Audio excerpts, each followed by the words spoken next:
Today I want to talk about 10 things that I've encountered here in Japan that I have not noticed anywhere else. Now, if you happen to have seen these things in other places, please tell me about that. I'm interested to know, is this just a Japan thing or what?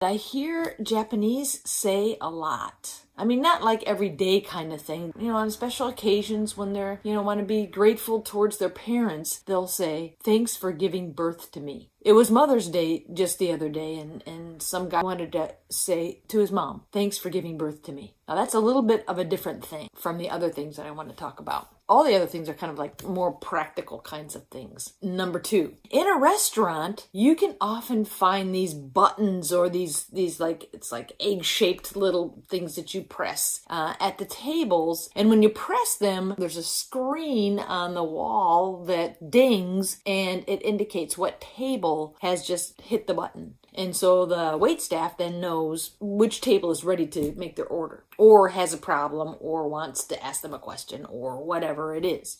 You ding for the waiter's attention. Very useful. I like that. And then there are a couple things about bathrooms. The bathroom, if you know me, you know that the bathroom is like, yeah, it's my favorite room. Nothing beats a good bathroom. Nothing.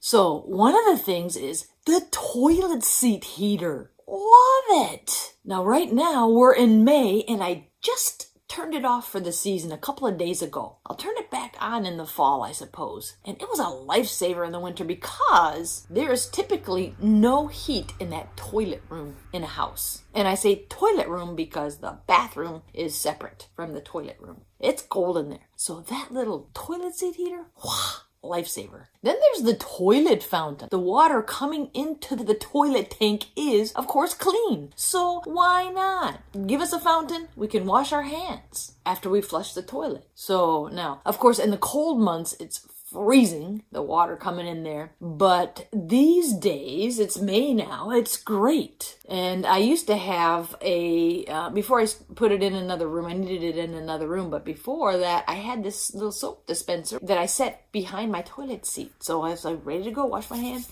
And there's a towel holder. That's common to find a towel holder in the bathroom. You're thinking, what's a towel holder doing in the bathroom? Well, this is the reason why there's a towel holder in the bathroom, because you can wash your hands. All right, and then there's the toilet paper thingy where you stick your roll of toilet paper. It's really convenient. You can just pop the old roll off and pop the new roll back on. It's convenient. Like, the important things in life, getting your toilet paper convenient. Man, it's more. And imagine in an emergency, right? You need to have toilet paper. You know you're going to need toilet paper. There's an earthquake. You need to go to the park. You can just grab your toilet paper and run out the door. It's really convenient. Man, they come up with the greatest things, I tell you.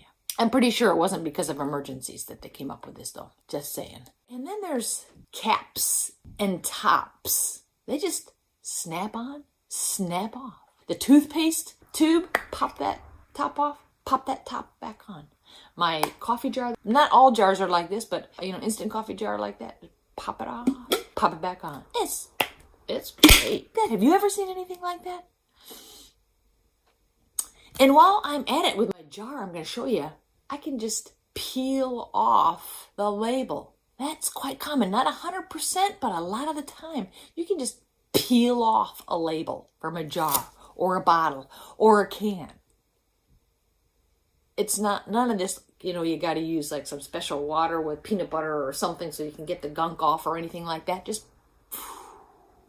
comes right off. It's so satisfying. Yes. Have you ever seen that before?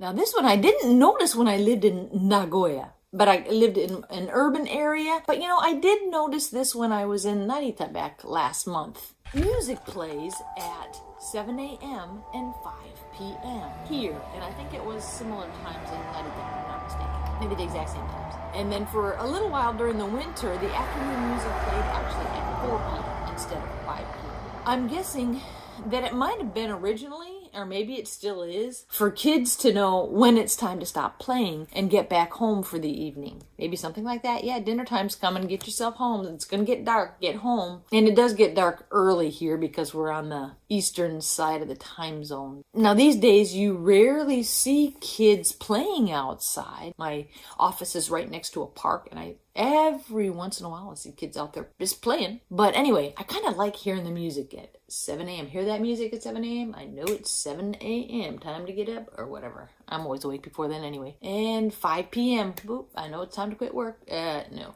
gotta keep working. I'm in the middle of a class at 5 p.m. But anyway, I kind of like it. And then of course there's the kotatsu. Kotatsu is the best thing. And this is something I also haven't heard of anywhere else. And I'd love to take this thing with me. If it weren't so big, I'd love to take it with me anywhere I went. And my dream is to live my next place is in a temperate area where it doesn't get super cold like it does here. But it does get cool because I don't want to live in a place where it's hot all the time either. Yeah, I'm picky. I know. But I'd like to take my kotatsu with me. If it wasn't so hard to transport, I would love to have it with me. The kotatsu is a floor table, so you sit on the floor with it, and it has a heater built into it, as well as a removable top, so you can have a blanket keeping you warm. During the summer, of course, you don't need to turn the thing on, you don't need the heater on, and you can remove the blanket, so it's just a regular table. Very convenient. Love it. Want it with me wherever I go. Here's number 10, which I have not ever seen this anywhere before. I don't remember noticing it anywhere here before even, actually, is that there are handles on some of the roof tiles. I'm not sure what that's for. Are these available only in this part of the country where people have to get on the roofs quite often during the winter time to remove snow? Are they there because roofers kept sliding off the roof? And so this is just a way for them to catch their footing or to hold their footing or something. I don't know, but I find it very interesting. I've never noticed that before anywhere else. So if you have seen any of these things before in other places, or if you know why they exist, then please do pass on the information. I'd be interested to know. So I'm back from the kindy this morning, doing the wheels on the bus go round and round. Did it with 2 classes, the 5-year-olds and then the 4-year-olds. It was fun. But I wanted to talk about another thing that someone told me about today. My friend, her sister came to visit her, just arrived last night from the States, first time in Japan. She's in Haneda Airport going through security to get to her flight up here. She had met friends there and they were waiting for her, and apparently they could see each other. They were waving to each other. And as she's going through security, they're focusing on one of her bags, and they send it back through and they check it. And then, it's a Haneda. It's not, a super international place. So they didn't speak a lot of English, and she of course didn't speak any Japanese. So she gets out of them that they're asking her if she has a knife in her stuff. She's like, no, of course not. And then they're still checking, they check it again, and the guy pulls out her fanny pack, and he's digging deep in her fanny pack and all the little places in her fanny pack, and he's pulls out a knife, and she's like, oh. She didn't even remember how that thing got in there. So now we're at the point where not only does she have a knife, but she lied. As far as I'm concerned, that's kind of like jail time, don't you think? Well, she's like, oh no, what does that mean? So the guy's sees her, waving to her friends, and he's like, friends? That's your friend or something like that? And, so is it good for that person to be a friend or not? But she's like, yes, that's my friend. So what does he do? He takes the knife and gives it to her friend outside of security. Yeah, you ain't gonna see that in my country. Have you ever seen that kind of kindness anywhere else? In my experience, in the countries that I have been in, only Japan could have the possibility of doing such a thing. Cool, huh? Amazing. Unbelievable. That just happened yesterday.